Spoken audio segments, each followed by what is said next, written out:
Hey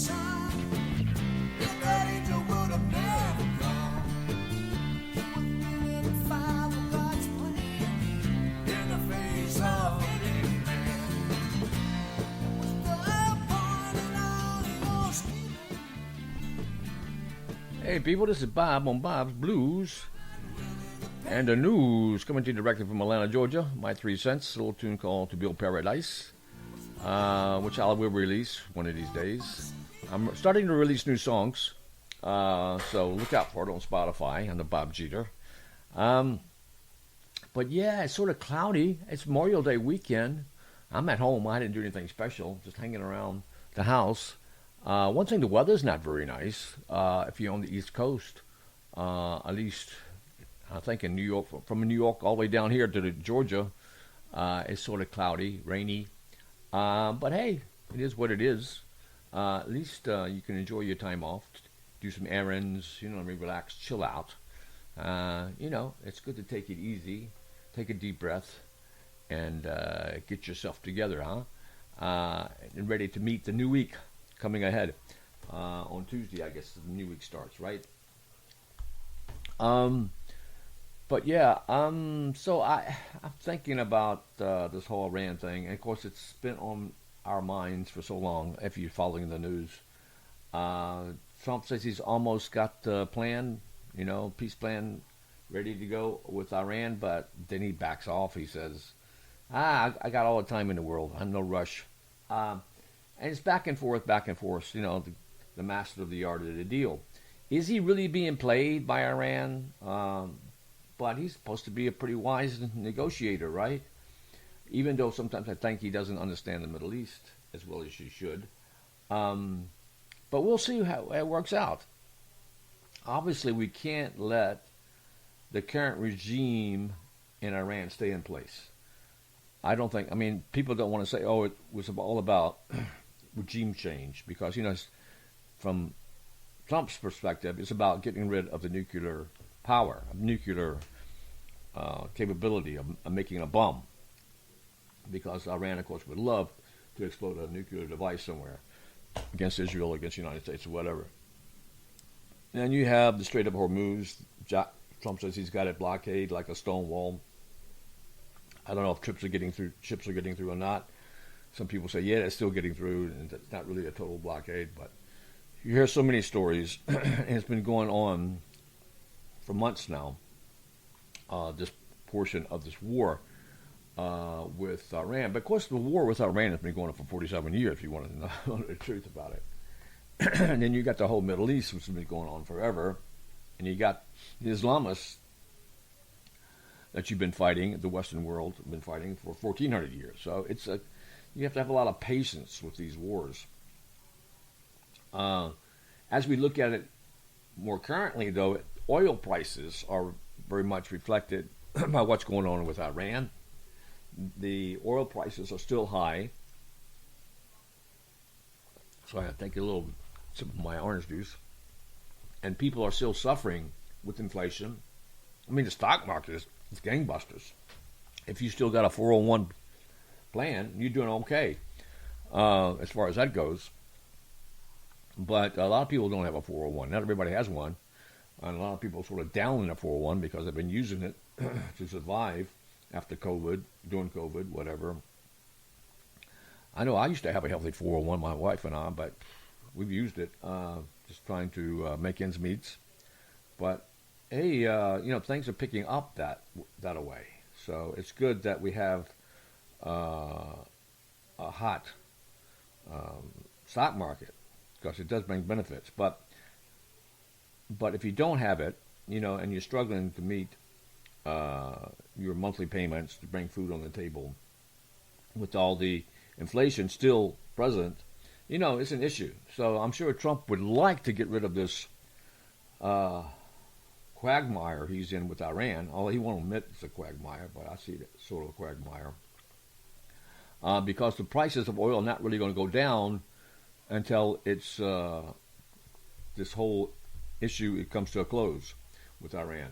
And one way or another, we get rid of the regime, because you can't trust the current Iranian regime. They're just bad as Hitler and the Third Reich. So there's no way you can really do a deal Although Trump is negotiating all the time, he's bringing in all these actors like Pakistan and Saudi Arabia and Turkey, Egypt, whatever. And all these people really you can't trust, unfortunately. Maybe the UAE, because they realize they have to be prosperous.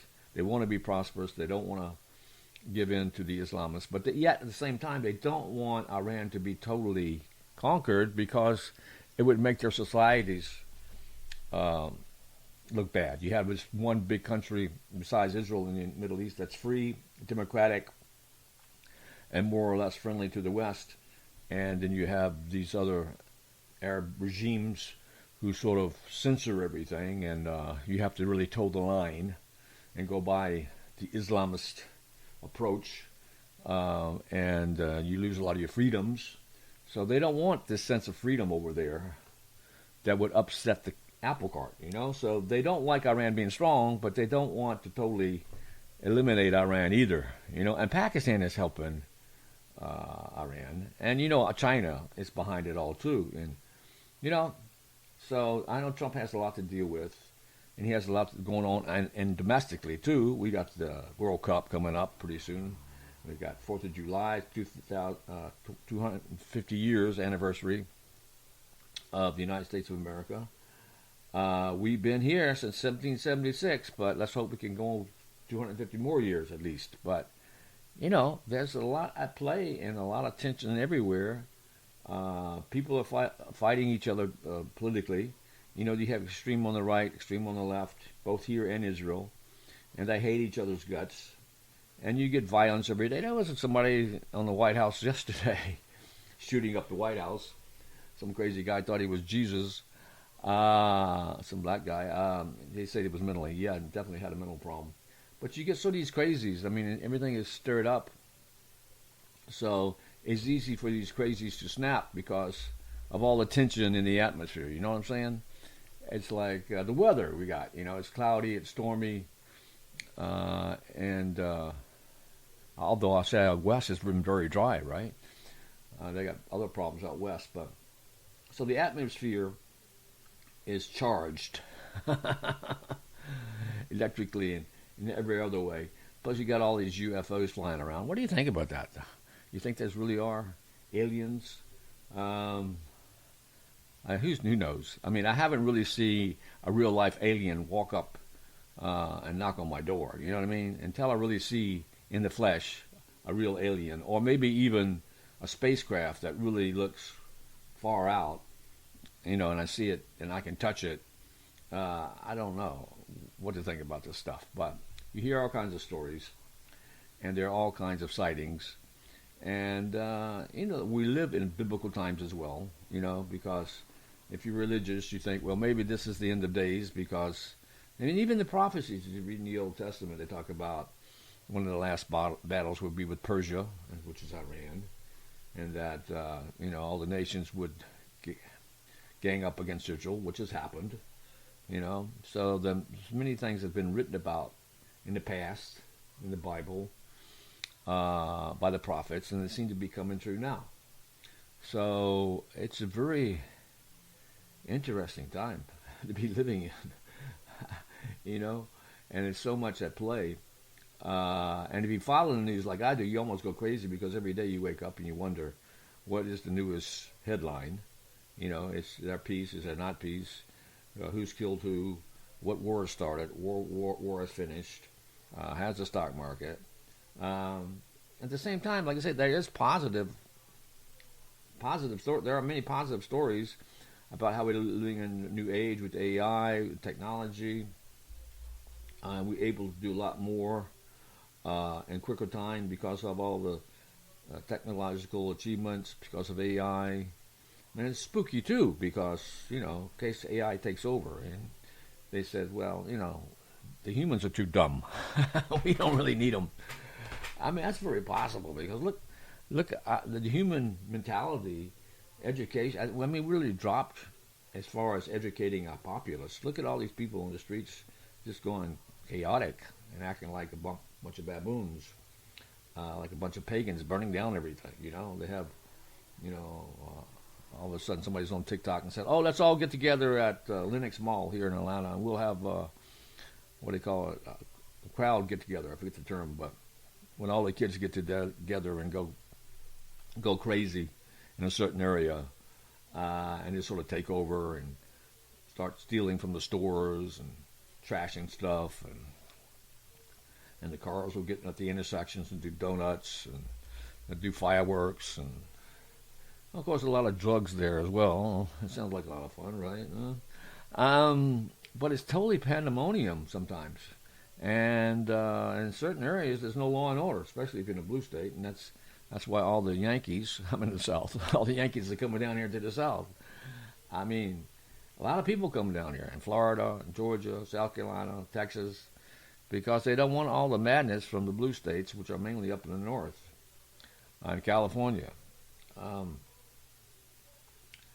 They bring down a lot of money. So I'm down here in Georgia, and I can see my value of my real estate going up because, like, there's some guy who just built a building around a $3 million house 2 doors down, and so I guess that helps the value of my house. So in good, as far as real estate goes, it's good, and I think real estate is a good business to be in today, in certain areas anyway. Of course, New York is losing value because of Mamdani and the craziness up there. And then you have what's going on in Europe. I mean, I'm just jumping all over the place, but Europe sold its soul to the Islamists, even though there was a big rally last weekend, or a week ago, I believe, with what's his name, Tommy Robinson, and trying to bring back Britain to their tradition, and building up patriots so they would fight against the Islamists who are everywhere in England, and in France too, and in Germany, and all of Europe. I understand that you had passed something where they're going to start deporting these people now that are not loyal to the country, that are in the country is illegal. I don't know, but it seems like they've gone so far down this path of opening the borders and letting anybody come in that it's almost too late. And in the United States, it's getting late as well. I mean, this country's really changed. I mean, I do a lot of cold calling for my finance business, and half the people I call to pick up the phone don't even speak the language, So there's a big difference between now and what it was even before COVID, America was more America. But I have no idea where the world is going. All you do is keep faith and pray a lot, which I do, and hope for the best. I mean, I do think Trump is the best we got right now in the United States, and BB is probably the best that Israel can have right now, even though you might disagree with their techniques, with their personalities. Some religious say, oh, Bibi's not religious enough, and some Americans say Trump is too much of a redneck, has got no class. But it's really the right against the left, even though some on the right are very anti-Semitic as well, and really want to bring down the current regime. So you've got all kind of factions. But there's a purpose for Trump. There's a purpose for you and me as well. But I think there's a purpose for Trump, eschatologically speaking, that he's here to bring us closer to the redemption, is my humble opinion. Now, he could make a mistake, like I read the Bible all the time about these great kings, like King Saul, for example. He should have totally annihilated Amalek, and he didn't. And God got mad, and that's how you got King David. So if Trump doesn't go all the way with Iran, because I think these people, the RRGC and this regime, is like Amalek. Amalek's the bad guys in the Old Testament. They're the ones you got to destroy. In fact, it's the rabbis won't tell you exactly who Amalek is because it changes all the time and nobody knows for sure. Blah blah blah. But the bad guys when you see them, right? And if they're totally evil and they're totally anti-God, well, these people in Iran think they're for God, but they're really worshiping some kind of black force, dark force, because it's all about death and destruction, and bringing, destruction and death to the world, so they can bring their Messiah, their Mahdi, back, their 12th Imam. But you have to believe that right will win in the end, right? And that Trump is here for that purpose, to make sure right wins. Um, Although he can blow it, that's what I'm saying, like Saul blew it. I mean, I was reading in the Bible from Ezekiel where these kings, because to give you the history of Ezekiel, who was a big prophet, they made, and the righteous king, what's his name?